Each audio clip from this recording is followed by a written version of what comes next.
जय हिंद दोस्तों, कैसे हैं आप लोग। उम्मीद करता हूं कि आप लोग स्वस्थ होंगे, मस्त होंगे और अपनी पढ़ाई अच्छे से कर रहे होंगे। दोस्तों, हम अपने इस इलाहाबाद कैंपस के डिजिटल प्लेटफॉर्म पे आपका बहुत ही स्वागत करते हैं। दोस्तों, आज हम लोग पढ़ने वाले हैं अपने मोस्ट इंपॉर्टेंट चैप्टर, जो कि आपके कंपटीशन लेवल जैसे फॉर एग्जांपल नीट के पेपर में पूछता है, सीयूटी के पेपर में पूछता है, इसके साथ साथ बीएससी नर्सिंग के पेपर में पूछता है और 11th वालों के लिए तो बहुत ही मोस्ट इंपॉर्टेंट चैप्टर है। दोस्तों, चैप्टर का नाम है मेरे पास the cell the unit of life. इसके बारे में हम लोग बहुत ही डीप से स्टडी करने वाले हैं। चलिए शुरू करते हैं आज का चैप्टर। हमारा चैप्टर क्या है, हमें सेल के बारे में बहुत ही डिटेल से स्टडी करना है। फॉर एग्जांपल जैसे सेल होता क्या है ना, सेल कहाँ पैदा, इसमें कितने प्रकार की वैरायटीज होती है, हर एक चीज मतलब जितना भी होगा हम बिल्कुल निचोड़ के आपको देंगे। तो चलिए शुरू करते हैं आज का chapter basic to high level concept के साथ।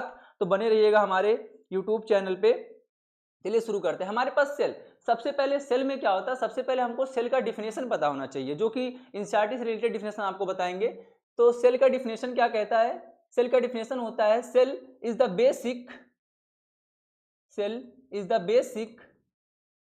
Fundamental cell is the basic fundamental cell is the basic fundamental structural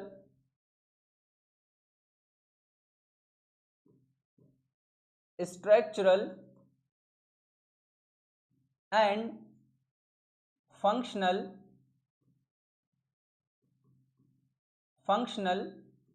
unit of life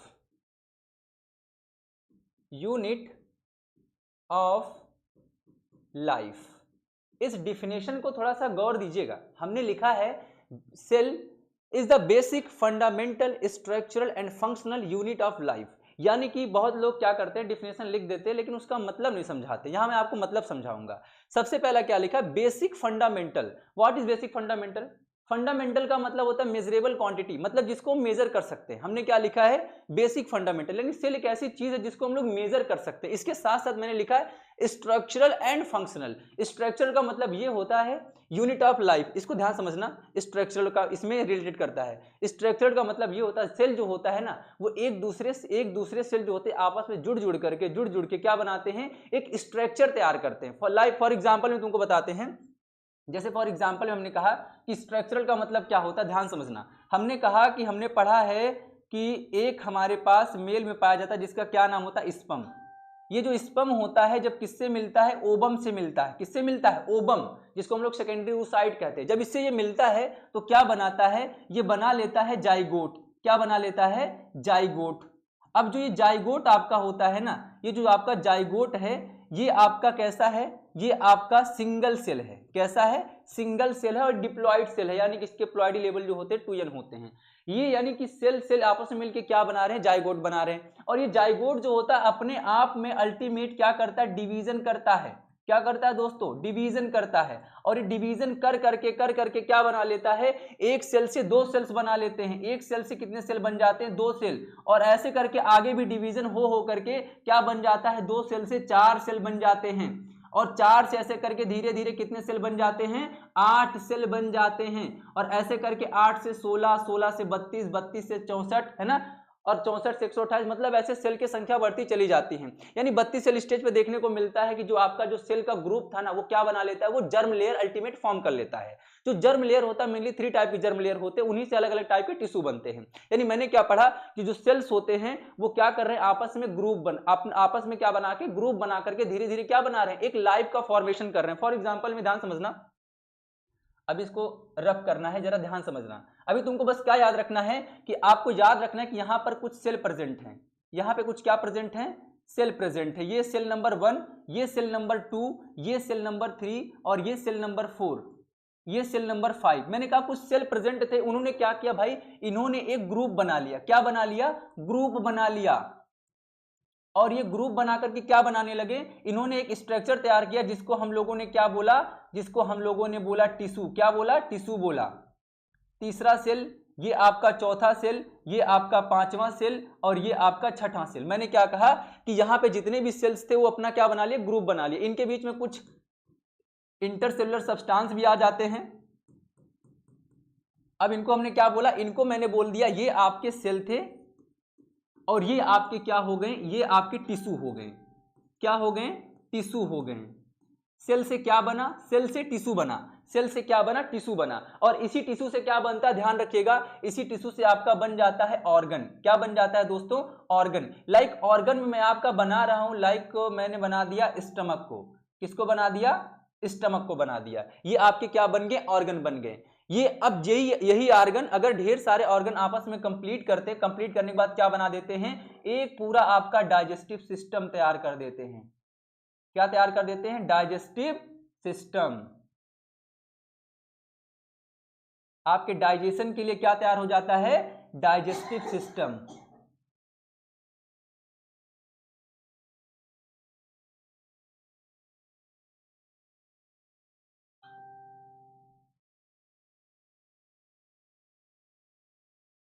ध्यान रखिएगा क्या तैयार होता है, डाइजेस्टिव सिस्टम।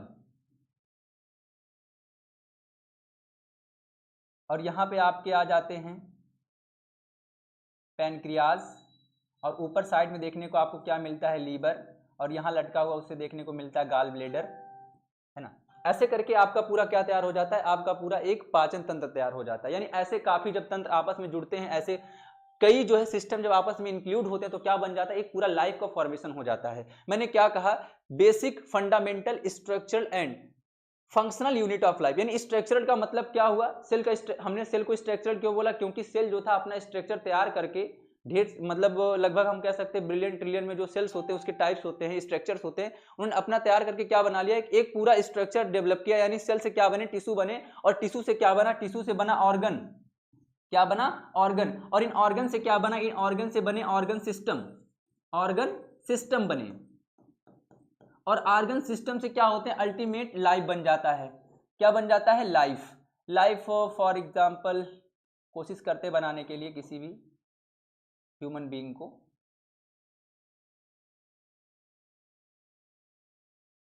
यानी क्या बन जाता है, एक पूरा लाइफ बन जाता है। क्या बन जाता है, लाइफ बन जाता है, ठीक है ना।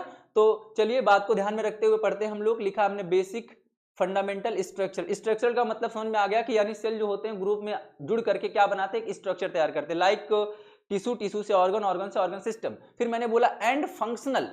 फंक्शनल का मतलब क्या होता है, इसमें जितने भी सेल्स के ग्रुप होते हैं वो अपना अलग अलग फंक्शन करते हैं। लाइक देखो ध्यान समझना कि हमारे पास एक पूरा ये क्या है, डाइजेस्टिव सिस्टम है। उस डाइजेस्टिव सिस्टम के अंदर हमारे पास क्या है, यहाँ पे लीवर लगा हुआ है, यहाँ पर हमारे पास स्टमक लगा हुआ है, यहाँ पे इसोफेगस है, और यहाँ पे हमारे पास गाल ब्लेडर है, और यहाँ पे हमारे पास पेनक्रियाज है, और यहाँ पे मेरे पास ये पूरा स्मॉल इंटेस्टाइन है, ये लार्ज इंटेस्टाइन है। हर एक ऑर्गन का अपना अलग अलग फंक्शंस होता है। उस ऑर्गन के अंदर क्या है, उस ऑर्गन के अंदर टिश्यू हैं, उन टिश्यू के अंदर क्या, उन टिश्यू के अंदर ढेर सारे सेल हैं। ये सेल अपना अलग अलग फंक्शन करते हैं। जैसे फॉर एग्जांपल मैंने कहा कि स्टमक के अंदर मेनी टाइप ऑफ टिश्यू पाए जाते हैं। इसमें से स्टमक के अंदर जितने भी टाइप के टिश्यू होते हैं ना, वो टिश्यू अपना अलग अलग जो कार्य होता है उसको परफॉर्म करते हैं। जैसे कि किसी का काम है HCl बनाना, किसी का काम होता है रेनिन बनाना, किसी का काम होता है पेप्सिन बनाना। मतलब जितने भी हमारे पास क्या होंगे, सेल के ग्रुप होंगे, वो अपना अलग अलग क्या करेंगे, फंक्शन करेंगे, ठीक है। तो चलिए अब समझ में आ गया, यानी कि ये सब हमने सेल का डिफिनेशन जो पढ़ा है कि basic fundamental structural and functional unit of life. यानी कि सेल जो होगा वो एक मेजरेबल क्वांटिटी, इसलिए मैंने बोला फंडामेंटल, बेसिक फंडामेंटल। इसके साथ साथ सेल क्या करता है, एक स्ट्रक्चर तैयार करता है एक लिविंग बॉडी के लिए। इसके साथ साथ जो उसमें स्ट्रक्चर होते हैं उसके स्ट्रक्चर के अंदर जितने भी सेल्स के ग्रुप लगे होते हैं वो क्या बनाते हैं, वो अपना अलग अलग फंक्शन परफॉर्म करते हैं, ठीक है। तो चलिए अब हम लोग अगला टॉपिक शुरू करते हैं, इसको रब कर देते हैं, ये समझाने के लिए था आपको। ये डिफिनेशन बहुत ही मोस्ट इंपॉर्टेंट है। इसके बाद हम लोग शुरू करते हैं दूसरे नंबर पे कि सबसे पहले सेल के बारे में जानते हैं कि सेल, ये जो आपका सेल है ये दिखता कैसे है। मैंने कहा कि मैंने रफली एक डायग्राम बनाया, मैंने कहा कि ये मेरे पास एक डायग्राम है, रफली डायग्राम है। मैंने बोला कि ये इसके अंदर एक छोटा सा स्ट्रक्चर होता है इस तरीके से। इसके अंदर क्या होते हैं, कुछ फ्लूइड पाया जाता है। इसके साथ साथ इसमें भी जो स्ट्रक्चर होता है इसके अंदर भी क्या पाया जाता है, कुछ फ्लूइड पाया जाता है, कुछ द्रव पाया जाता है।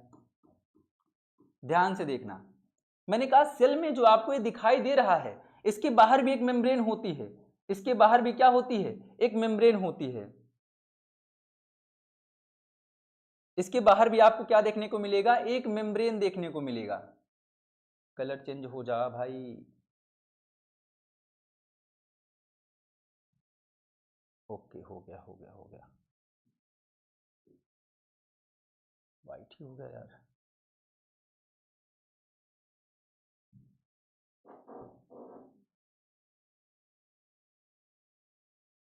इसके बाहर भी आपको क्या देखने को मिलता है, एक मेम्ब्रेन देखने को मिलता है, एक आवरण देखने को मिलता है। मैंने कहा कि ये डायग्राम है एक सेल का। किसका डायग्राम है, एक सेल का डायग्राम है। इस सेल के डायग्राम में जैसे मैंने कहा कि इस सेल में आपको जो ये वाला स्ट्रक्चर दिखाई दे रहा है, इसको हम लोग क्या बोलते हैं, इसको हम लोग बोलते हैं सेल मेम्ब्रेन। क्या बोलते हैं दोस्तों, इसको बोलते हैं सेल मेम्ब्रेन। मेम्ब्रेन, ये सेल मेम्ब्रेन है आपका। इस सेल मेम्ब्रेन के अंदर क्या भरा हुआ है, इस सेल मेम्ब्रेन के अंदर होता है साइटोप्लाज्म। क्या होता है, साइटोप्लाज्म होता है, साइटोप्लाज्म। और साइटोप्लाज्म, इसके अंदर आपको एक गोल सा स्ट्रक्चर दिखाई दे रहा होगा, जिसको हम लोग क्या बोलते हैं, ये जो गोल सा स्ट्रक्चर आपको दिखाई दे रहा है, इसका नाम होता है न्यूक्लियस। क्या नाम होता है, न्यूक्लियस। जिसके अंदर आपको देखने को मिल रहा होगा, इसके अंदर भरा हुआ है न्यूक्लियोप्लाज्म। सबसे पहले ये आपको लिखना है न्यूक्लियस, न्यूक्लियस। इसके बाद इस न्यूक्लियस के अंदर क्या होता है, इस न्यूक्लियस के अंदर भरा होता है न्यूक्लियोप्लाज्म। न्यूक्लियोप्लाज्म भरा होता है, न्यूक्लियोप्लाज्म भरा होता है। और न्यूक्लियोप्लाज्म हो गया। ये जो आपको हरा सा स्ट्रक्चर दिखाई दे रहा है, इसको हम लोग क्या बोलते हैं, इसको हम लोग बोलते हैं सेल वॉल। क्या बोलते हैं, सेल वॉल बोलते हैं।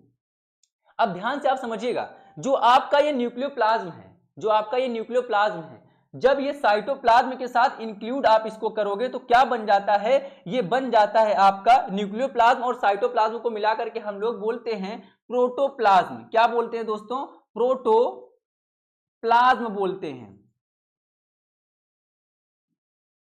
प्रोटोप्लाज्म। अगर कोई पूछे व्हाट इज प्रोटोप्लाज्म, तो included by nucleoplasm and cytoplasm called as protoplasm. जिसके अंदर क्या हो, साइटोप्लाज्म भी इंक्लूड हो और साथ में हमारे पास न्यूक्लियोप्लाज्म भी क्या हो, इंक्लूड हो। उनको हम लोग क्या बोलते हैं, उनको हम लोग बोलते हैं प्रोटोप्लाज्म। अगर इस प्रोटोप्लाज्म को किसके साथ और इंक्लूड कर दिया जाए, इस प्रोटोप्लाज्म को अगर हम लोग सेल के साथ यानी सेल मेम्ब्रेन के साथ क्या कर दें, इंक्लूड कर दें, तो इसका नया नाम बन जाता है, याद रखना इसका नया नाम क्या बन जाता है, प्रोटोप्लास्ट। क्या बन जाता है, प्रोटोप्लास्ट। जो ये आपका प्रोटोप्लास्ट होता है ना, जो ये आपका प्रोटोप्लास्ट है, इसके अंदर आपको क्या याद रखना है, इसके अंदर लिख सकते हैं protoplasm is a without cell wall. Without cell wall यानी जो आपका प्रोटोप्लाज्म होता है, जो प्रोटोप्लास्ट होता है, इसमें सेल वॉल क्या होते हैं, अब्सेंट होते हैं। सेल वॉल क्या होते हैं, अब्सेंट होते हैं। अगर इसी प्रोटोप्लास्ट के अंदर आपने सेल वॉल क्या हुआ, सेल वॉल को आपने ऐड कर दिया तो क्या बन जाता है, एक टाइप का ये प्लांट सेल बनता है। यानी अगर हमारा कोई पूछ ले कि एनिमल में किस टाइप का सेल पाया जाता है, तो एनिमल में जो सेल होता है उसका क्या नाम होता है, उसका नाम होता है प्रोटोप्लास्ट। प्रोटोप्लास्ट बने कैसे हैं, प्रोटोप्लास्ट बने हुए हैं आपके सेल मेम्ब्रेन और प्रोटोप्लाज्म से। क्लियर बात है, ठीक है। इतनी बातें आप लोग नोट कर सकते हैं, ठीक है, इतनी बातें आप लोग नोट कर लीजिए।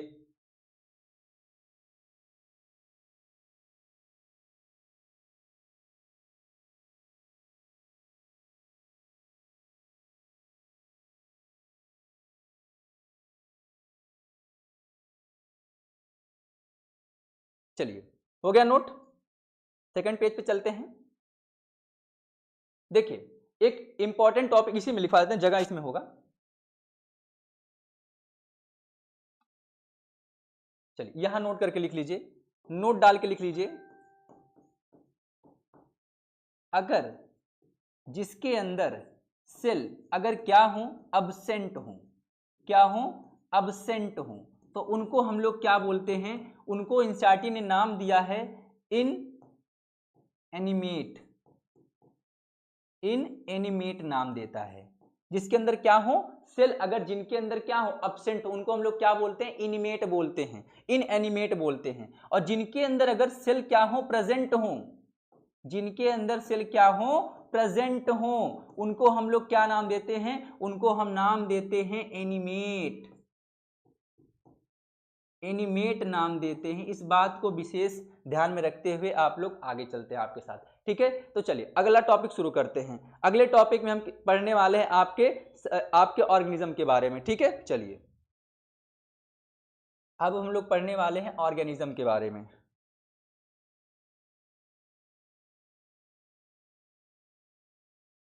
चलिए ऑर्गेनिज्म के बारे में ध्यान से दीजिए। जो ये ऑर्गेनिज्म होते हैं, there are two types of organism on the basis of cell.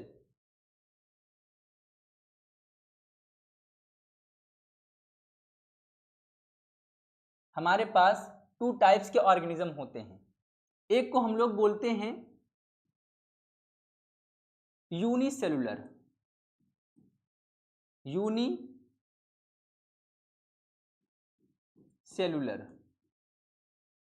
और एक को हम लोग बोलते हैं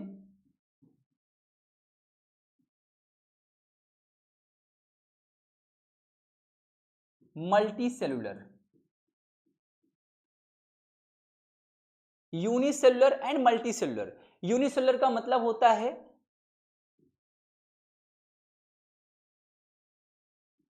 present in single cell, single cell. और मल्टीसेलुलर का मतलब क्या होता है? Present in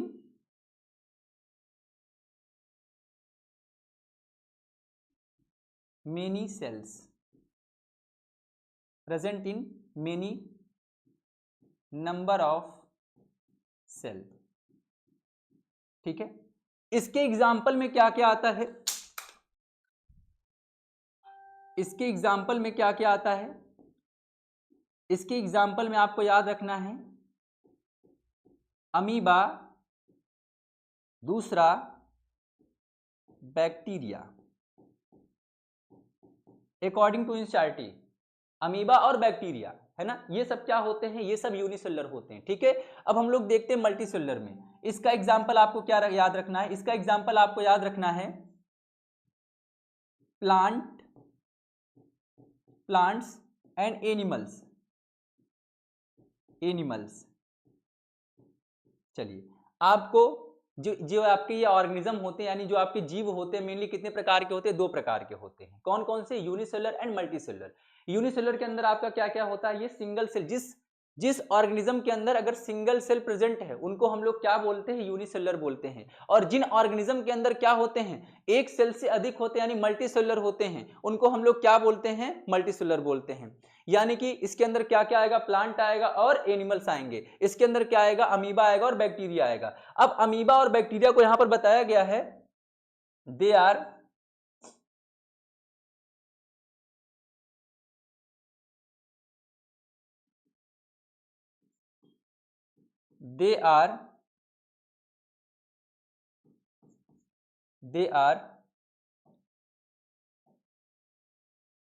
independent, they are so independent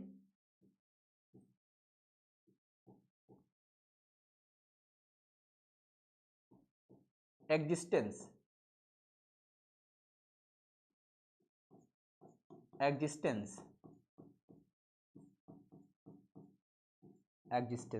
they are independent existence because they perform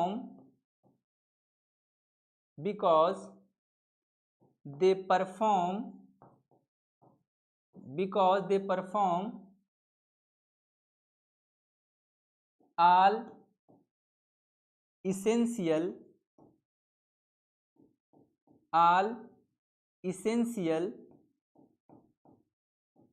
essential function of life, all essential function of life. यानी कि जो आपके ये अमीबा और बैक्टीरिया होते हैं, ये क्या करते हैं? They independent existence because they perform all essential function of life, यानी जो ये यूनिसेलुलर ऑर्गेनिज्म है लाइक बैक्टीरिया और अमीबा, ये अपने आप को जीवित रखने के लिए अपना सारा काम ये एक ही कोशिका से करते हैं, एक ही सेल से करते हैं, इसलिए इनको क्या बोला जाता है, इंडिपेंडेंट एग्जिस्टेंस। यानी फॉर एग्जांपल में कौन कौन से काम परफॉर्म करते हैं, लाइक में हमारे पास क्या क्या आ जाता है, लाइक न्यूट्रिशन,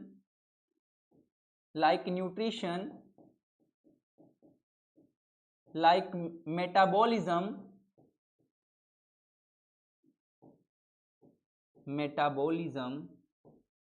एक्सेट्रा। यानी कि हमारे पास जो अमीबा और पैरामीशियम होते हैं, अमीबा पैरामीशियम हो गए, साथ में बैक्टीरिया हो गया, जितने भी यूनिसेलुलर ऑर्गेनिज्म होते हैं, ये अपने लाइफ का सारा जो फंक्शंस होता है वो एक ही सेल से करते हैं। अगर उनको रेस्पायरेशन भी करना हो तो एक ही सेल से करेंगे, डाइजेशन भी करना हो तो एक ही सेल से करेंगे, अपने अंदर के सारे मेटाबॉलिज्म प्रोसेस सब एक ही सेल से करते हैं। क्लियर बातें? और एनिमल और प्लांट के बारे में हम लोग तो पढ़ने वाले हैं, ठीक है। तो चलिए इतना आप नोट कर लीजिए, स्क्रीनशॉट लेना चाहते तो स्क्रीनशॉट ले सकते हैं आप।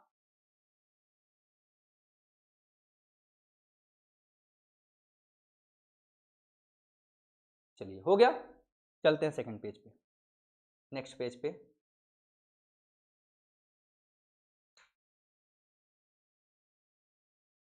सेल थ्योरी आ गया है।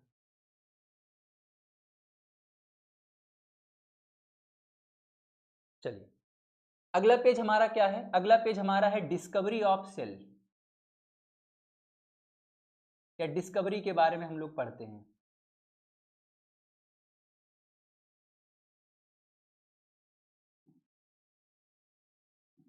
डिस्कवरी, डिस्कवरी के बारे में पढ़ते हैं हम लोग, पढ़ने वाले हैं डिस्कवरी के बारे में। ध्यान से देखिएगा डिस्कवरी के बारे में। चलिए डिस्कवरी, सबसे पहले डिस्कवरी में हम लोग किसकी डिस्कवरी पढ़ने वाले हैं, सेल की डिस्कवरी पढ़ने वाले हैं। किसकी डिस्कवरी पढ़ने वाले हैं, सेल की डिस्कवरी पढ़ने वाले हैं।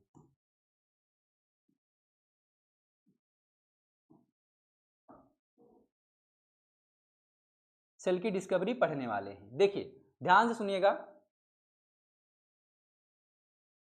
सेल की डिस्कवरी में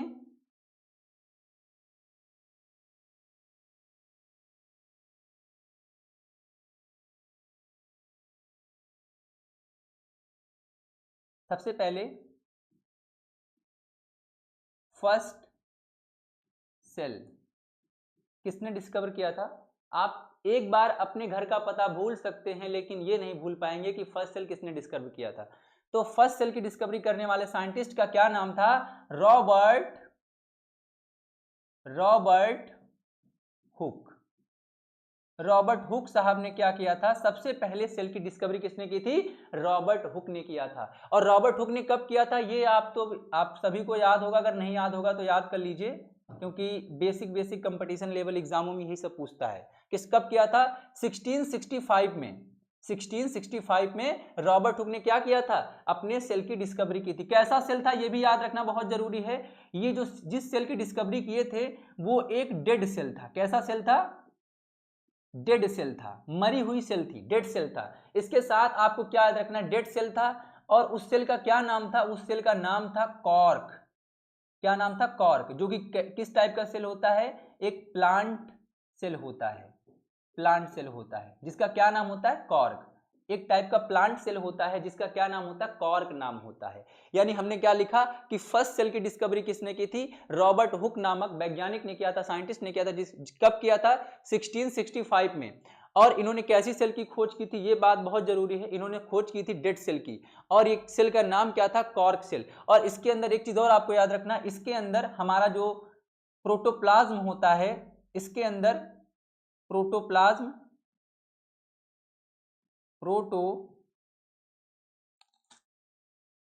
इसके अंदर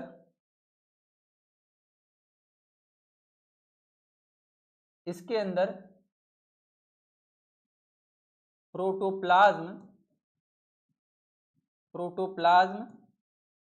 अब्सेंट होता है।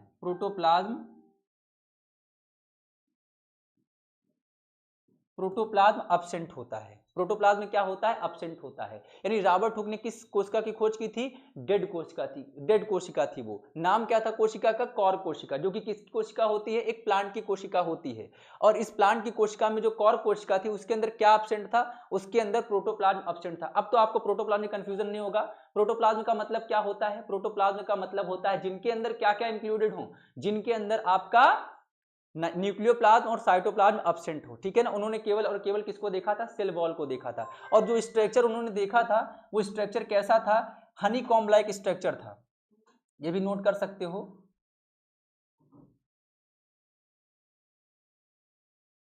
बस याद रखना तुमको हनीकॉम्ब लाइक स्ट्रक्चर, यानी उन्होंने जिस कोशिका की खोज की थी वो कैसा था, हनीकॉम्ब लाइक स्ट्रक्चर था। हनीकॉम्ब लाइक का मतलब क्या हो, मधुमक्खी के छत्ते जैसी संरचना थी उसकी। चलिए अब हम लोग सेकंड में क्या देखने वाले हैं, अगर हमने लिविंग कोशिका की खोज, डेड कोशिका की खोज देख ली, तो अब की बार हम लोग पढ़ेंगे फर्स्ट लिविंग सेल के बारे में।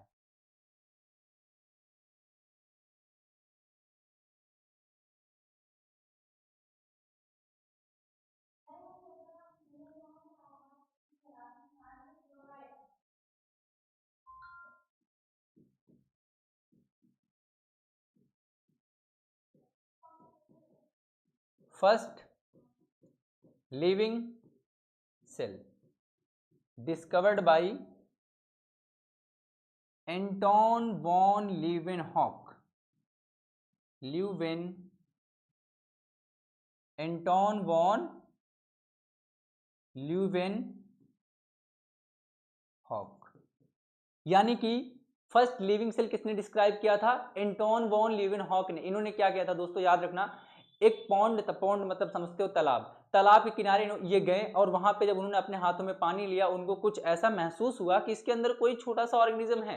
फिर उन्होंने क्या किया, पॉन्ड वाटर को लाया और अपने लैब में क्या किया, लेबोरेटरी में उन्होंने क्या किया, स्टडी किया। फिर उन्होंने देखा कि उस पॉन्ड वाटर में छोटे छोटे जीव हैं, ठीक है ना, छोटे छोटे क्या क्या हैं, जीव हैं। उन्होंने डिस्कवर करने के बाद बताया कि ये छोटे छोटे जीव जो होते हैं बैक्टीरिया होते हैं, ठीक है। चलिए याद रखना है आपको, फर्स्ट लिविंग सेल किसने डिस्क्राइब किया था, एंटोन वॉन लीवेनहॉक। इनका भी सेंचुरी याद रख सकते हो आप, इनका सेंचुरी क्या था, इनका, इनसे याद रखना तुम, बहुत सिंपल तरीका है, क्या याद रखोगे, ये किए थे 1665 में, इनसे 9 ईयर आफ्टर यानी 9 साल बाद क्या था, 1674 1674 में किसने डिस्कवर किया था दोस्तों, एंटोन वॉन लीवेनहॉक ने। इसके बाद हमारे पास तीसरा आ जाता है न्यूक्लियस की खोज।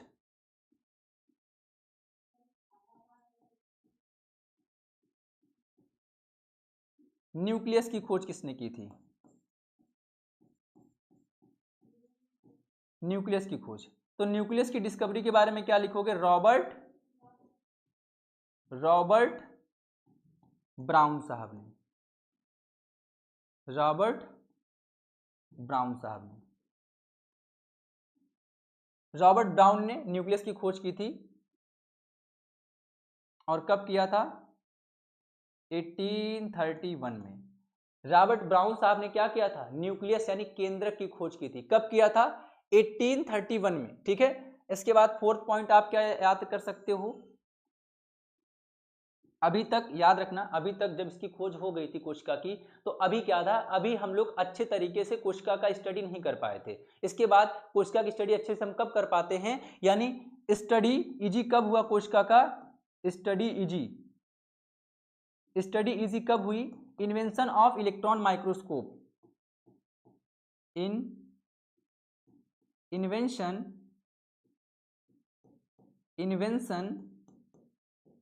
ऑफ इलेक्ट्रॉन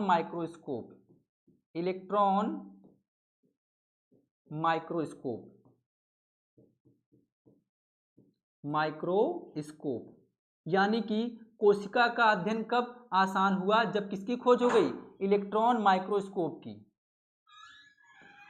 इलेक्ट्रॉन माइक्रोस्कोप कब हुआ था, यह भी याद रख सकते हो आप, 1950 में, इनसाइट के अकॉर्डिंग। यानी कोशिका का अध्ययन कब स्टार्ट हुआ दोस्तों, कोशिका का अध्ययन अच्छे से कब किया गया, जब इन्वेंशन ऑफ इलेक्ट्रॉन माइक्रोस्कोप, यानी कि जब इलेक्ट्रॉन माइक्रोस्कोप का खोज हुआ, तो क्या हुआ, कोशिका का अध्ययन करना बहुत ही आसान हो गया, ठीक है। चलिए इतनी बातें आप नोट कर लीजिए, बहुत ही मोस्ट इंपॉर्टेंट पॉइंट है आपके लिए।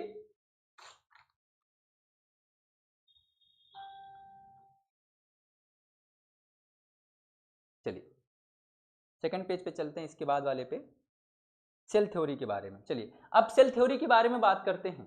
सेल थ्योरी जो था इसको दो साइंटिस्टों ने दिया था, ठीक है। पहले साइंटिस्ट का नाम याद रखिएगा, इनका क्या नाम था?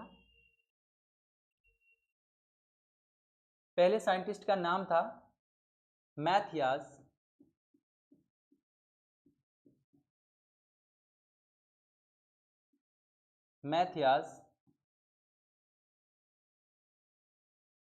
स्लेडन।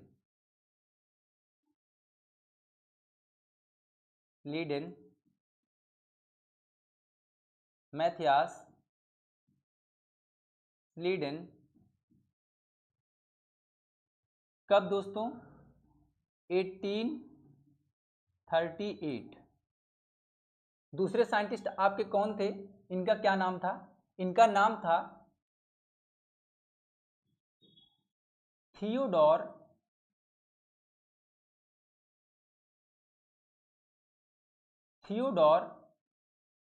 श्वान।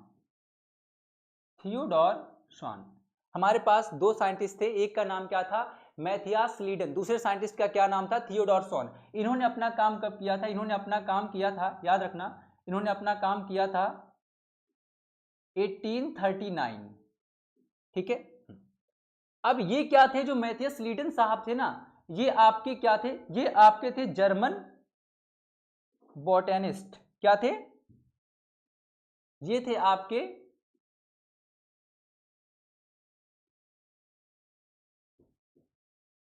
German botanist. ये जर्मन बोटैनिस्ट थे। और ये क्या थे? ये आपके जर्मन जूलॉजिस्ट थे, जूलॉजिस्ट।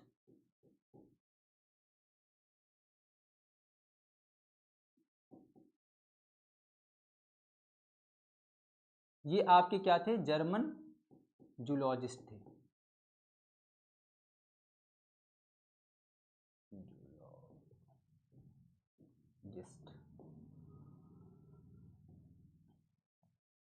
जर्मन जूलॉजिस्ट, ये आपके जर्मन जूलॉजिस्ट थे, ठीक है। क्या याद रखना है आपको? जो सेल थ्योरी था, जो कोशिका का सिद्धांत था, उसको दो साइंटिस्टों ने मिलकर दिया था। पहले का क्या नाम था? मैथियस स्लीडन, जो कि अपना काम कब किया था? 1838 में। दूसरे साइंटिस्ट का नाम था थियोडोर श्वान। कब किया था इन्होंने अपना काम? इन्होंने अपना काम किया था 1839 में। ये क्या थे? ये जर्मन बॉटनिस्ट थे और ये क्या थे? जर्मन जूलॉजिस्ट थे। पहले का जो एनसीईआरटी पुराना वाला था उसमें यहाँ जर्मन जगह पे क्या लिखा था? ब्रिटिश लिखा था, ठीक है। चलिए शुरू करते हैं। इन्होंने क्या किया था? इन्होंने किया था स्टडी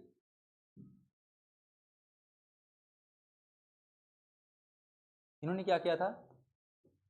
स्टडी लार्ज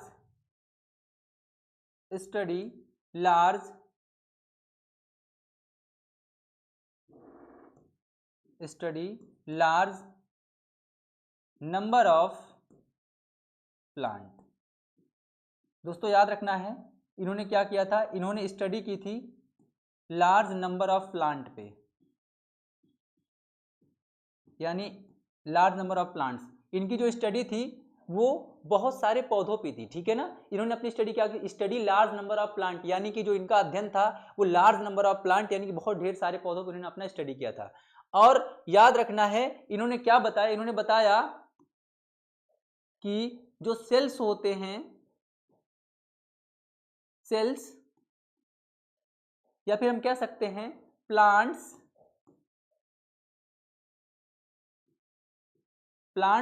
जो होते हैं, प्लांट सेल जो होते हैं, प्लांट सेल्स, वो कंपोज्ड होकर के क्या होकर के? कंपोज्ड होकर, कंपोज्ड का मतलब जुड़ना, कंपोज्ड होकर के क्या बनाते हैं? वो बनाते हैं टिश्यू। क्या बनाते हैं? टिश्यू बनाते हैं। ये टिश्यू बनाते हैं। और जो टिश्यू होते हैं वो क्या बनाते हैं? टिश्यू जो होते हैं वो उसके अंदर ऑर्गन बनाते हैं, ऑर्गन बनाते हैं, ठीक है। चलिए क्या इन्होंने बताया? इन्होंने स्टडी की थी लार्ज नंबर ऑफ प्लांट पे। उन्होंने बताया कि जो प्लांट के अंदर जो प्लांट सेल्स होते हैं वो आपस में जुड़ करके क्या बनाते हैं? टिश्यू बनाते हैं। और टिश्यू से क्या बनता है? ऑर्गन बनता है। चलिए और इनके बारे में क्या याद रखना है, इनके बारे में 3 काम आपको याद रखना था। सबसे पहला, इन्होंने स्टडी की थी, स्टडी लार्ज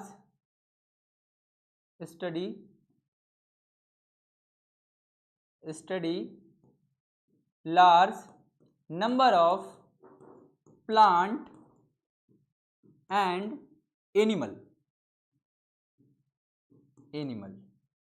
इन्होंने स्टडी की थी प्लांट पर भी और एनिमल पे, और सबसे ज्यादा स्टडी इन्होंने की थी एनिमल पे।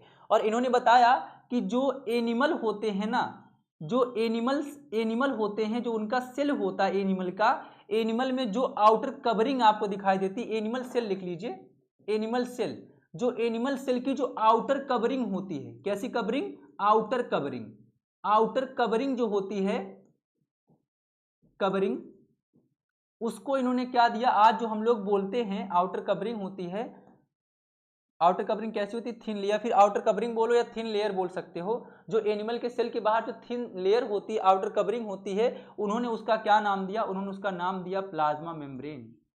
क्या नाम दिया, प्लाज्मा मेम्ब्रेन नाम दिया। इसके बाद दूसरा उन्होंने क्या बताया कि जो प्लांट होते हैं ना, जो आपके प्लांट होते हैं या प्लांट सेल कह सकते हैं, प्लांट सेल, प्लांट के अंदर एक यूनिक कैरेक्टर होता है। क्या होता है, यूनिक कैरेक्टर होता है, यूनिक कैरेक्टर है, जिसको हम लोग क्या बोल रहे हैं, जिसको हम लोग बोल रहे हैं सेल वॉल। क्या बोल रहे हैं, सेल वॉल। यानी उनका कहने का मतलब ये था कि जो प्लांट के अंदर जो सेल वॉल पाया जाता है, वो उसका क्या है कि यूनिक कैरेक्टर है। यूनिक कैरेक्टर का मतलब विशेष लक्षण है, जो सिर्फ किस में देखने को मिलता है, प्लांट में देखने को मिलता है, उसके अकॉर्डिंग। ठीक है, फिर उनका तीसरा काम क्या था, उन्होंने क्या दिया था, उन्होंने हाइपोथेसिस दिया था। इन्होंने हाइपोथेसिस दी थी, हाइपोथेसिस, जो आपके रॉबर्ट ब्राउन साहब, सॉरी, जो आपके ये थियोडोर स्वान्स और साथ में मैथियस स्लीडन, ये दोनों मिल करके क्या दिए, एक हाइपोथेसिस दिए। क्या दिए, हाइपोथेसिस दिए। और हाइपोथेसिस का मतलब होता है कि जब कोई भी सिद्धांत आता है ना, उससे पहले जब हमें चीजें पता नहीं होती हैं कि एक्चुअल में ये सही है कि नहीं है, तो उनको हम लोग क्या बोलते हैं, हाइपोथेसिस। फॉर एग्जाम्पल, जैसे मैंने सोच लिया कि आज हम घर पे जाएंगे और हमारे घर पे कुछ मेहमान आए होंगे और मिठाइयां लाए होंगे।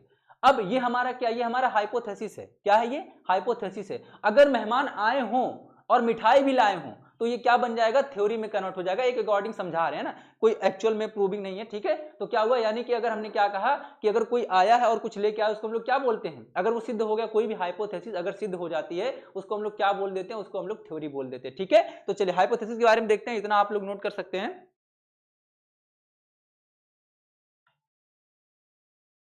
चलिए, इसमें आप क्या लिखेंगे, हाइपोथेसिस में लिखेंगे कि जो प्लांट होते हैं ना, plant and animal composed plant and animal composed of cell and product of cell and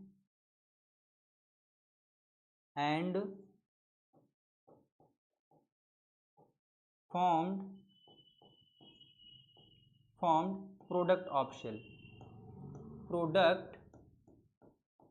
of cell, इनका कहना था कि जो प्लांट और एनिमल होते हैं, ये क्या करते हैं, आपस में कंपोज्ड होते हैं। प्लांट और एनिमल की जो सेल्स होते हैं, यानी प्लांट सेल जो होते हैं, वो भी कंपोज्ड होकर के, और एनिमल सेल कंपोज्ड होकर के क्या करते हैं, एक नए जीव का निर्माण करते हैं। और ये मतलब जो प्लांट और एनिमल्स होते हैं ना, ये अपने सेल के, यानी कि सेल के ही कंपोज्ड में होते हैं। और मतलब जैसे प्लांट जो होते हैं, उनके जो सेल्स होते हैं वो कंपोज्ड होकर के प्लांट बनाते हैं, और एनिमल के जो सेल्स होते हैं वो कंपोज्ड होकर क्या बनाते हैं, वो एनिमल सेल्स बनाते हैं। ठीक है, चलिए, वो एनिमल को बनाते हैं। इतनी बातें आप नोट कर लीजिए। चलिए नेक्स्ट स्लाइड पे चलते हैं। नेक्स्ट स्लाइड हमारा क्या हो जाएगा, ड्रॉबैक। ध्यान से देखिए, अब ये जो सेल थ्योरी दिया गया था इसमें कुछ ड्रॉबैक थे। ड्रॉबैक का मतलब त्रुटियां होता है, क्या होता है, त्रुटियां। इसमें कुछ ड्रॉबैक थे,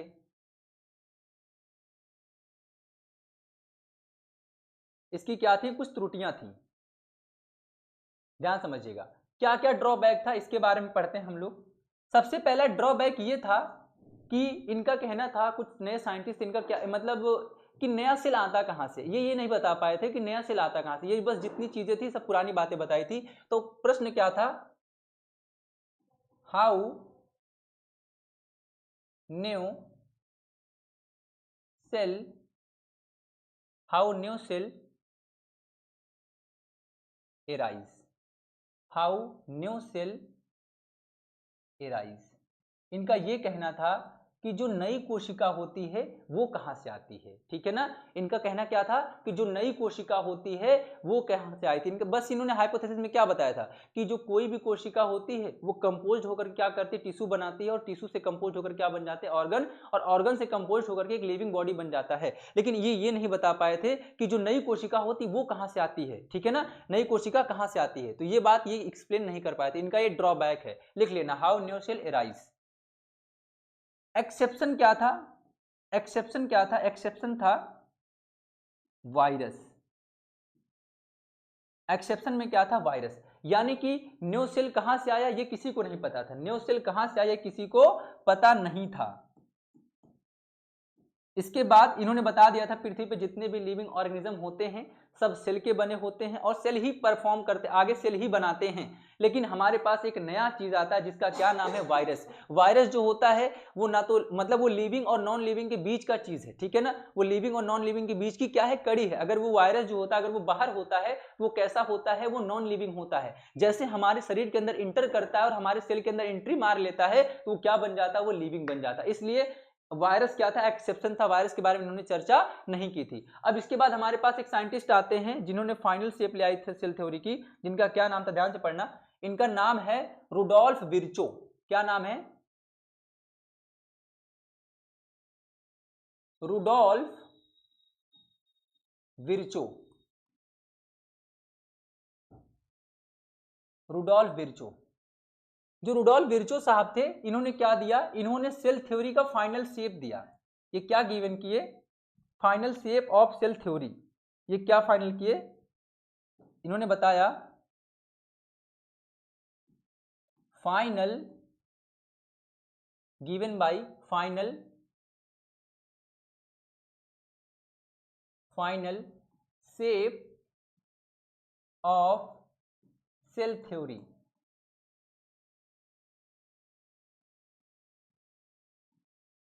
दोस्तों इन्होंने क्या गिवन किया, इन्होंने सेल थ्योरी का फाइनल शेप दिया। यानी सेल थ्योरी एक्चुअल में है क्या, इसके बारे में बहुत अच्छे तरीके से बताते हैं आपके रुडोल्फ विर्चो साहब। और रुडोल्फ विर्चो साहब जो थे ये अपना काम कब किए थे ये भी बहुत जरूरी है आपके लिए, तो लिख लीजिएगा 1855।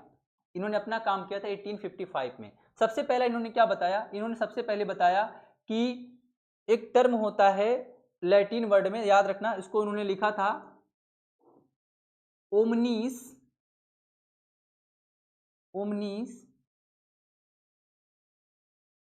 सेलुला, ओमनीस सेलुला ई सेलुला, ओमनीस सेलुला ई सेलुला।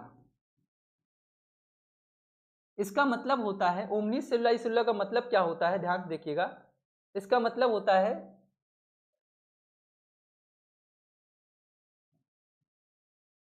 New cell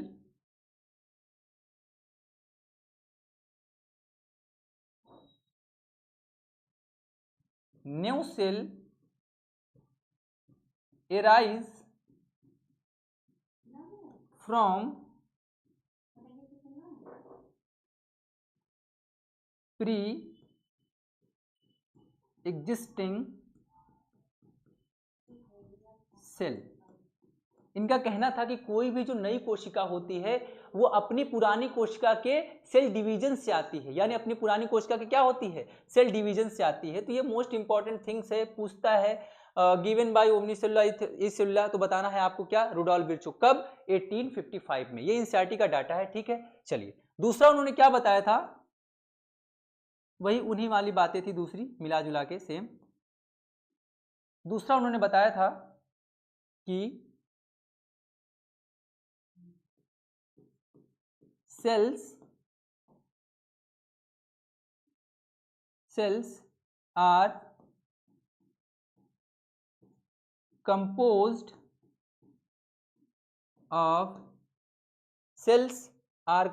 of tissue. Cells are composed of tissue and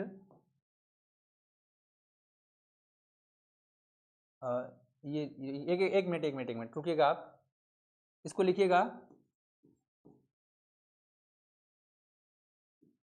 sales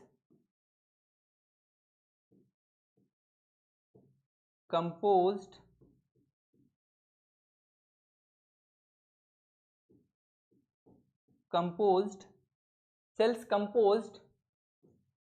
of living cells composed of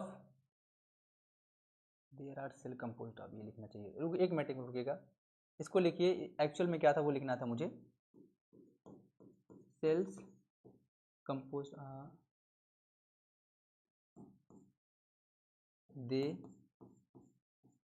composed of cell and product of cell, ये लिखना था। ये लिख लीजिए आप लोग। चलिए ये नोट कर लीजिए आप लोग, स्क्रीनशॉट ले लीजिए इसका।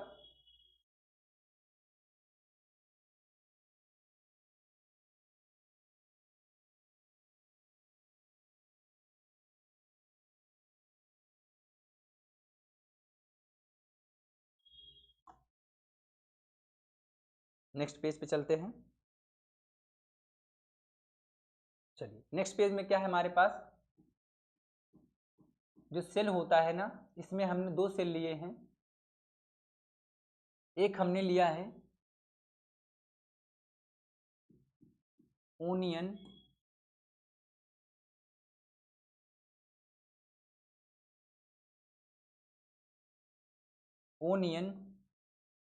पील, और दूसरा हमने लिया है human cheek cell. Human cheek cell, onion peel of cell और चीक ऑफ सेल। ठीक है, चलिए यानी हमने क्या लिया है, प्याज की जो झिल्ली होती है पतली सी, हमने उसको लिया है। इसके साथ हमने क्या लिया, ह्यूमन के जो चीक यानी जो गाल की जो कोशिका अंदर की होती है उसको हमने लिया। एक्सपेरिमेंट किया गया था और एक्सपेरिमेंट में देखा गया कि जो ये ओनियन का सेल है ना, जो ये ओनियन का सेल है और जो ये ह्यूमन के चीक का सेल है, ओनियन का सेल और ह्यूमन के चीक का सेल, देखने को क्या मिलता है कि जो ओनियन का सेल्स होते हैं ना, ओनियन के सेल के बाहर हमें एक और मेम्ब्रेन देखने को मिलती है। हमें एक और मेम्ब्रेन देखने को मिलती है, इसको हम लोग क्या कहते हैं, सेल वॉल कहते हैं। और इसमें देखने को नहीं मिलती है। इसका क्या नाम होता है, इसका नाम होता है सेल वॉल। क्या नाम होता है, सेल वॉल। और इसका क्या नाम होता है, इसका नाम होता है आपका सेल मेम्ब्रेन, या इसी को हम लोग प्लाज्मा मेम्ब्रेन भी कहते हैं। सेल मेम्ब्रेन नाम होता है और सेल वॉल। इसमें जो बाहर मेम्ब्रेन दिखाई देती है ये क्या होती है, ये आपकी होती है सेल मेम्ब्रेन। अब याद रखिएगा कि जो आपका सेल मेम्ब्रेन है ना, और जो सेल वॉल है जो बाहर की तरफ आपको दिखाई दे रहा है, इसको उन्होंने क्या बोल दिया, इसको उन्होंने बोल दिया कि सेल मेम्ब्रेन और सेल वॉल ये क्या होते हैं, प्लांट का सेल वॉल और इस ह्यूमन के चीक सेल का क्या, सेल मेम्ब्रेन। इसको उन्होंने बोला डिलिमिटिंग लेयर। क्या बोला, ये एक आउटर मोस्ट लेयर है, आउटर मोस्ट लेयर है। इसको उन्होंने क्या बोल दिया, इसको उन्होंने बोल दिया डिलिमिटिंग लेयर। क्या बोल दिया, डिलिमिटिंग लेयर।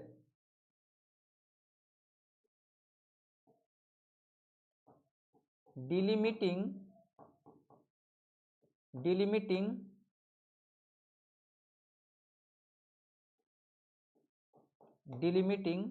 Layer,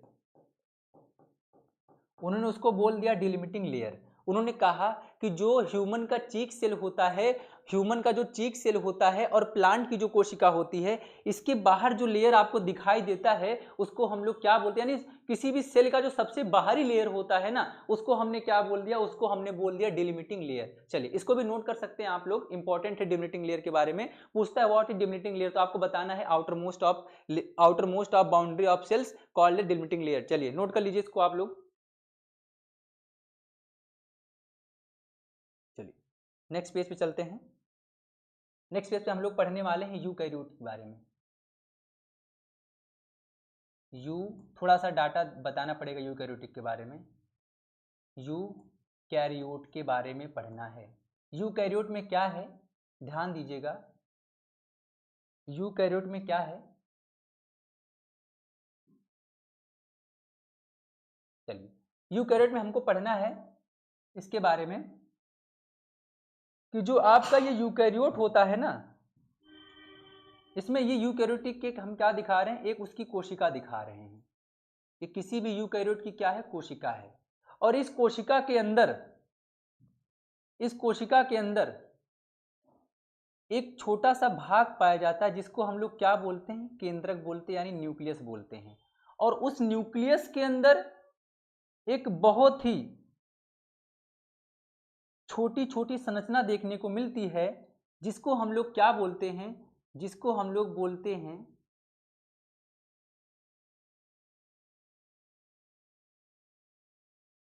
chromosome. क्या बोलते हैं, क्रोमोसोम। और साथ में एक ऐसी संरचना होती है जहां पे ज्यादातर क्या होते हैं, गुच्छे बने होते हैं। ठीक है, कुछ जेनेटिक मटेरियल के गुच्छे होते हैं। इसको क्या नाम दिया, इसको मैंने नाम दिया, ये हमारा क्या है, ये हमारा है सेल मेम्ब्रेन। क्या नाम है, ये हमारा सेल मेम्ब्रेन है। और ये हमारा क्या है, ये हमारा न्यूक्लियस है। और ये न्यूक्लियस की क्या है, न्यूक्लियर मेम्ब्रेन है। न्यूक्लियर मेम्ब्रेन, किसकी न्यूक्लियर मेम्ब्रेन है दोस्तों, ये न्यूक्लियर मेम्ब्रेन है आपके न्यूक्लियस का। इसके बाद ये जो आपको संरचना दिखाई दे रही है, इसको हम लोगों ने क्या बोला, इसको हम लोगों ने बोला न्यूक्लियोलस। क्या बोला, न्यूक्लियोलस। इसको हमने बोला न्यूक्लियोलस, न्यूक्लियोलस बोला। और ये जो संरचना आपको दिखाई दे रही है, इसको हमने नाम दिया क्रोमोसोम। क्रोमोसोम, इतनी बातें आप नोट कर सकते हैं। यानी जो एक हमारे पास यूकैरियोट की कोशिका होती है, उस यूकैरियोटिक की कोशिका में क्या होता है, उसका एक प्रॉपर केंद्रक पाया जाता है, न्यूक्लियस पाया जाता है। उस न्यूक्लियस के अंदर क्या होते हैं, न्यूक्लियोसोम होते हैं, साथ न्यूक्लियोलस होते हैं, और न्यूक्लियोलस के बाद हमारे पास क्रोमोसोम होते हैं। ठीक है, चलिए इतनी बातें नोट करिए। फिर इसके बाद हम लोग डिस्कस करने वाले हैं पूरे आपके यूकैरियोटिक केंद्रक के बारे में। स्लाइड्स, चलिए नेक्स्ट स्लाइड करते हैं। यहाँ पे आप लिखेंगे यूकैरियोटिक क्रोमोसोम।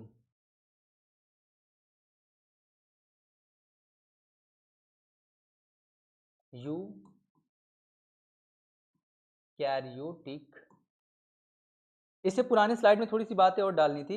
ये जो पुरानी स्लाइड आपकी है ना, इसमें एक चीज आप और इंक्लूड कर सकते हैं कि जो ये आपकी मेम्ब्रेन होती है ना, ये डबल लेयर में होती है। कैसी होती है, डबल लेयर में होती है। अभी इतना पढ़िए, फिर बताएंगे कहाँ पे गैप होती, कहाँ पे नहीं। तो यानी ये हम लोग क्या लिख रहे हैं, ये इसको आप लोग लिख लीजिए पूरा न्यूक्लियस, न्यूक्लियस। और इसको आप लिख लीजिए outer, outer nuclear membrane, nuclear membrane. और इसको आप लिख लीजिए inner nuclear membrane, inner nuclear membrane, outer nuclear membrane और इनर न्यूक्लियर मेम्ब्रेन। चलिए, आउटर न्यूक्लियर मेम्ब्रेन और इनर न्यूक्लियर मेम्ब्रेन के बारे में। ठीक है, चलिए इतनी बातें हो गई। अब हम आगे पढ़ने वाले हैं यूकैरियोटिक सेल के बारे में। यूकैरियोटिक हमारे पास यूकैरियोटिक क्रोमोसोम के बारे में देखने वाले हैं। यूकैरियोटिक क्रोमोसोम, यूकैरियोटिक क्रोमोसोम के बारे में पढ़ने वाले हैं। जो ये आपका यूकैरियोटिक क्रोमोसोम है ना, जो आपका ये यूकैरियोटिक क्रोमोसोम है,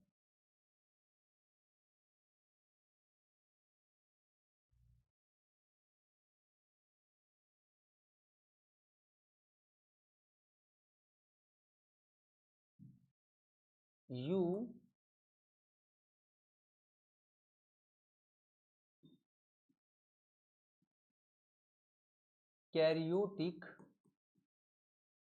क्रोमोसोम, यूकैरियोटिक क्रोमोसोम। हो जा भाई, हो जा हो जा। हाँ, इसके अंदर एडिट कर देते हैं। एडिट में ये यूकैरियोटिक होगा, यूकैरियोटिक क्रोमोसोम। चलिए यूकैरियोटिक क्रोमोसोम के बारे में ध्यान से देखिएगा। जो यूकैरियोटिक क्रोमोसोम होता है ना, इसको हम लोग बोलते हैं ट्रू क्रोमोसोम। क्या बोलते हैं? True chromosome. एक अगर हम लोग क्रोमोसोम का स्ट्रक्चर अच्छे से बनाएं, कि मैंने कहा कि ये मेरे पास क्या है, ये मेरे पास क्रोमोसोम है। ये क्या है? एक क्रोमोसोम है।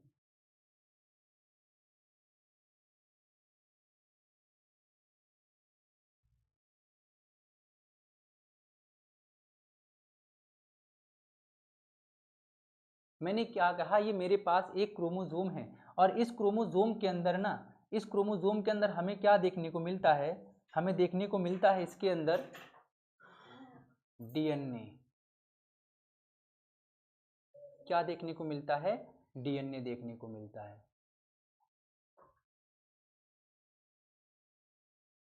इस क्रोमोसोम के अंदर हमें क्या देखने को मिलता है? डीएनए देखने को मिलता है। अभी सबके बारे में डीप से पढ़ाएंगे, अभी बस आपको थोड़ा सा नॉर्मली जानकारी देना जरूरी है। ठीक है, चलिए। इसमें जैसे जगह जगह पे क्या होता है, जगह जगह पे हमारे हिस्टोन प्रोटीन लगे होते हैं। क्या लगे होते हैं? Histone protein. इनको हमने क्या बोल दिया? इनको हमने बोल दिया ये हमारे हिस्टोन प्रोटीन हैं। ये हमारे हिस्टोन प्रोटीन हैं। ये हमारे हिस्टोन प्रोटीन हैं। और यही जगह जगह पे क्या होते हैं? जगह जगह पे नॉन हिस्टोन प्रोटीन होते हैं। क्या होते हैं? नॉन हिस्टोन प्रोटीन होते हैं। जगह जगह पे नॉन हिस्टोन प्रोटीन होते हैं। इसके साथ साथ अलग अलग चीज़ें होती हैं। जैसे मैंने कहा कि जगह जगह पे फेब अमाउंट में क्या पाए जाते हैं? फेब अमाउंट में आपके पाए जाते हैं, फेब अमाउंट में आपके पाए जाते हैं क्या? आरएनए पाए जाते हैं।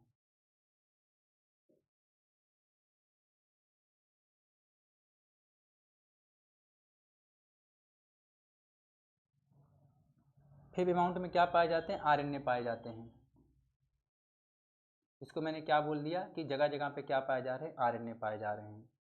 चलिए अब नाम मेंशन करते हैं। नाम में ये आपके क्या है? इस क्रोमोसोम के क्या है? ये आर्म है, जिसके अंदर हमारे पास क्या उपस्थित है? जिसके अंदर हमारे पास उपस्थित होता है, इसको हम लोग बोलते हैं इसको बोलते हैं डबल स्ट्रैंडर्ड, और कैसा?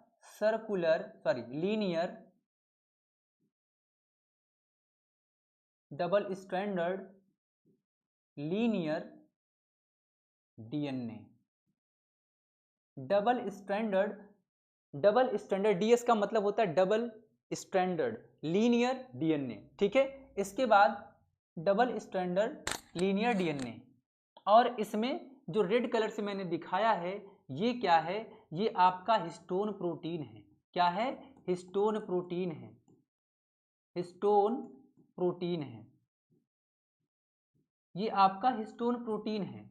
और हिस्टोन प्रोटीन का जो नेचर है ना, वो आपको याद रखना बहुत ही मोस्ट इंपॉर्टेंट है। इसका जो नेचर होता है वो बहुत ही बेसिक होता है। कैसा होता है? बेसिक होता है। जो इसका नेचर होता है बहुत ही बेसिक होता है। ये बेसिक नेचर का पाया जाता है। बेसिक का मतलब क्षारीय प्रवृत्ति का पाया जाता है। इसके साथ क्या याद रखना, ये किसमें हेल्प करता है, ये हेल्प करता है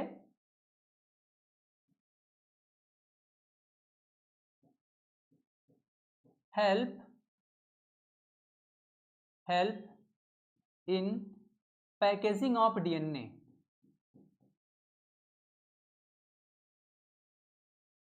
help in packaging of DNA,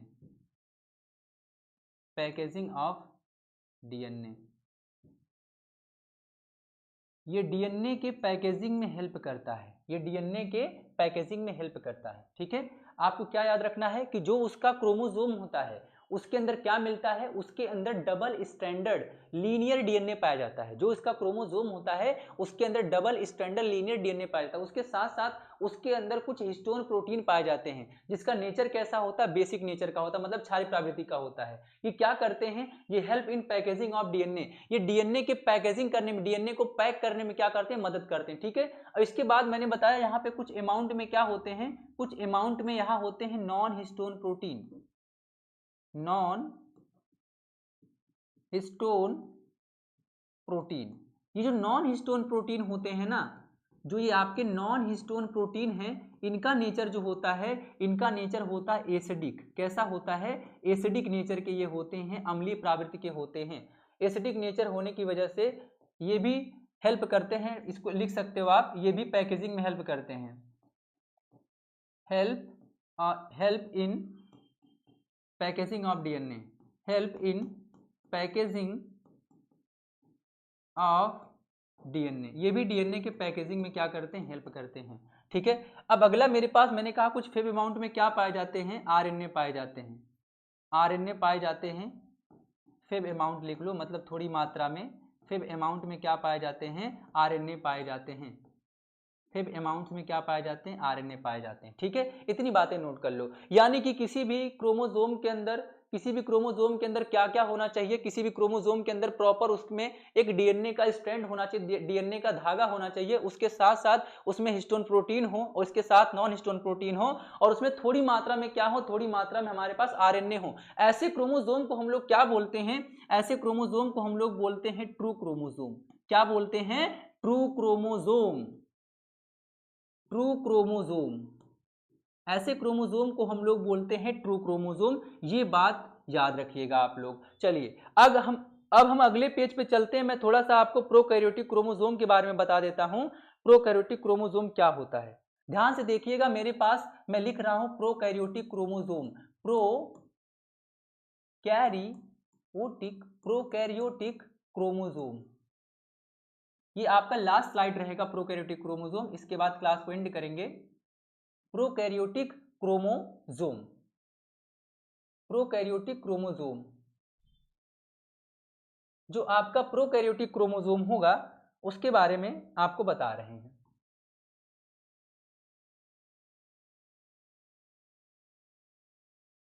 prokaryotic chromosome, edit पे जाते हैं और यहां से पी को कैपिटल बनाते हैं,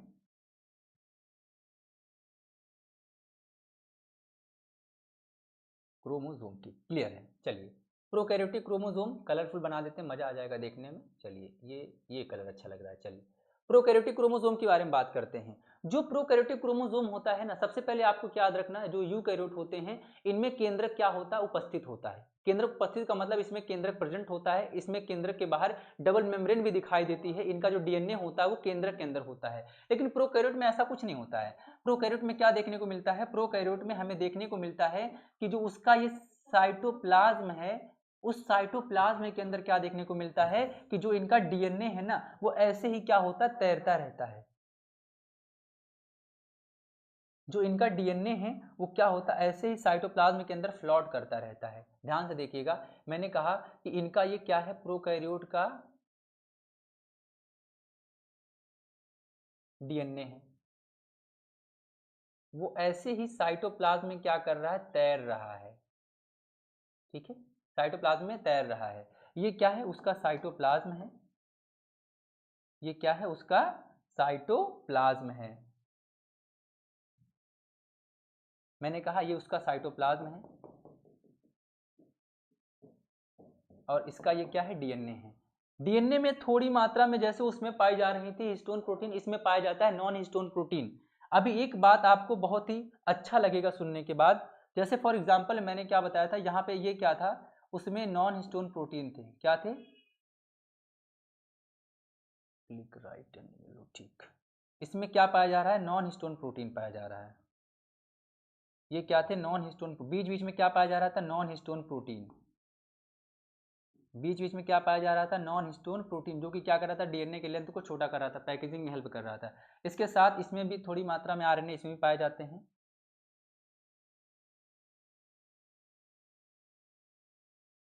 ठीक, इसमें भी थोड़ी मात्रा में क्या पाए जा रहे हैं, थोड़ी मात्रा में इसमें भी आरएनए पाए जा रहे हैं। ठीक है, चलिए, इसका नाम मैंने क्या बताया, ये जो आपका नाम है ये क्या है, आपका नॉन हिस्टोन प्रोटीन है, नॉन हिस्टोन प्रोटीन है, ये नॉन हिस्टोन प्रोटीन है। अभी तक हम पढ़ते आए थे जो नॉन हिस्टोन प्रोटीन का नेचर होता है ना, वो कैसा होता है, वो उसमें हम लोग ने क्या पढ़ा था कि जो नॉन हिस्टोन प्रोटीन होता है उसका नेचर एसिडिक होता है, लेकिन इसमें क्या होगा, नॉन हिस्टोन प्रोटीन का नेचर आपको देखने को मिलेगा ये बेसिक होता है, क्योंकि डीएनए के पैकेजिंग में ज्यादातर काम किसका होता है, बेसिक का होता है। ठीक है, ये बेसिक नेचर का होता है। ठीक है, बेसिक नेचर का होता है। इसके साथ साथ ये क्या करता है, यही सेम काम करता है, लिख सकते हो आप, इसमें लिखना है help in packaging of DNA, help in packaging of DNA, ये डीएनए के पैकेजिंग में क्या करता है, हेल्प करता है। इसके बाद आपको क्या याद रखना है कि जो इसमें ये इसका डीएनए मैंने बनाया हुआ है, इस डीएनए का काम आपको देखना है कि जो ये आपका डीएनए है ना, ये डीएनए कैसा है, ये डीएनए आपका डबल स्ट्रैंडेड, डबल धागों वाला है, लेकिन उसमें कैसा था, लीनियर, तो इसमें कैसा हो जाएगा, सर्कुलर हो जाएगा, इसमें कैसा हो जाएगा, सर्कुलर हो जाएगा। यानी डबल स्टैंडर्ड सर्कुलर हमारे पास यहाँ पे क्या होता है, डीएनए होता है, जो कि इसका क्या है, इसका ये जेनेटिक मटेरियल है, क्या है, जेनेटिक मटेरियल है, मटेरियल है, जेनेटिक मटेरियल है। ठीक है, यानी कि जो इसमें डीएनए पाया जा रहा है, डीएनए क्या है, वो डीएनए जो है उसका एक जेनेटिक मटेरियल है। ठीक है, वैसे सेम तरीके से आप पिछले भी स्लाइड में ये चीज लिख सकते हो कि जो इसमें इसका ये डीएनए था ना, ये डीएनए क्या है, इसका एक जेनेटिक मटेरियल है, जेनेटिक मटेरियल। जो जेनेटिक मटेरियल होता है ना दोस्तों, ये जो जेनेटिक मटेरियल आपका होता है, ये एक पीढ़ी से दूसरे पीढ़ी में क्या ले जाते हैं, जो लक्षण आपके एक पीढ़ी में होते हैं उसको दूसरे पीढ़ी में ये ले जाते हैं। ठीक है, चलिए, इसमें क्या था, मैंने क्या बताया कि ये आपके क्या है, जेनेटिक, ये आपके क्या है, जेनेटिक मटेरियल है। ठीक है, इसमें जो आपका ये थोड़ी मात्रा में, इसको भी लिखना पड़ेगा आपको कि थोड़ी मात्रा में इसमें आपके क्या पाए जा रहे हैं, थोड़ी मात्रा में इसमें आपके आरएनए पाए जा रहे हैं, आरएनए है। ठीक है, फेब अमाउंट में लिख सकते हो, फेब अमाउंट, फेब अमाउंट में क्या पाए जा रहे हैं, आरएनए पाए जा रहे हैं। ठीक है, अब ये सब जिन चीजों में मिल जाएं, इनको हम लोग क्या बोलते हैं, इसमें हिस्टोन प्रोटीन अब्सेंट है, इसमें क्या है, हिस्टोन प्रोटीन अब्सेंट है। इसके साथ साथ इसमें क्या अब्सेंट है, इसके डीएनए के ऊपर कोई मेम्ब्रेन नहीं है, इसके डीएनए के ऊपर कोई मेम्ब्रेन नहीं, इसका जो डीएनए सीधे साइटोप्लाज्म में ही तैर रहा है, इसलिए मैंने इसको क्या बोला, इसको मैंने बोला फॉल्स न्यूक्लियस या फॉल्स क्रोमोसोम। क्या बोला, फॉल्स क्रोमोसोम। ये झूठे क्रोमोसोम होते हैं, ये झूठे गुणसूत्र होते हैं, फॉल्स क्रोमोसोम, ये फॉल्स क्रोमोसोम होते हैं। यानी फॉल्स क्रोमोसोम का मतलब क्या होगा, उस क्रोमोसोम के ऊपर कोई भी आवरण नहीं होगा। अगर कंफ्यूजन लग रहा हो तो आप इसको भी लिख सकते हो कि ये आपका क्या है, ये आपका साइटोप्लाज्म है, साइटोप्लाज्म है। चलिए दोस्तों, यहां तक का वीडियो अगर आपको अच्छे से समझ में आया होगा तो आप कमेंट जरूर करिएगा। मैं कोशिश करूंगा इससे अच्छा, इससे बेहतरीन कॉन्सेप्ट आपको दूं और लगातार देता रहूं। तो मेरा वीडियो आप लोग ज्यादा से ज्यादा शेयर करिए, है ना, पसंद दोस्तों को शेयर करिए, जिससे क्या हो, उनको भी जानकारी हो, और हमारे वीडियो आप हमारे चैनल को आप सब्सक्राइब करिए, बेल आइकन बटन दबाइए, जिससे कोई भी नया वीडियो होगा आप तक जाएगा। दोस्तों, इस प्लेटफॉर्म पे और भी चीजों का तैयारी किया जाता है। फॉर एग्जाम्पल, जैसे हम कह सकते हैं कि आप जितने वनडे लेवल का एग्जाम तैयारी करते हैं, IAS-PCS का एग्जाम हो, है ना, यूपीएससी का एग्जाम हो, उससे लेवल जो भी मतलब आपके यूपीएससी लेवल के एग्जाम हो, यूपी ट्रिपल एससी के एग्जाम हो, सबकी तैयारी इस पे कराई जाती है। इस पे बायोलॉजी का कॉन्सेप्ट भी आपको मिलेगा। चलिए, अगर मेरा वीडियो आपको समझ में आया होगा तो मेरे वीडियो को आप लाइक करिएगा, शेयर करिएगा, सब्सक्राइब करिएगा। चलिए, धन्यवाद दोस्तों, मिलते हैं नेक्स्ट वीडियो में। Thank you.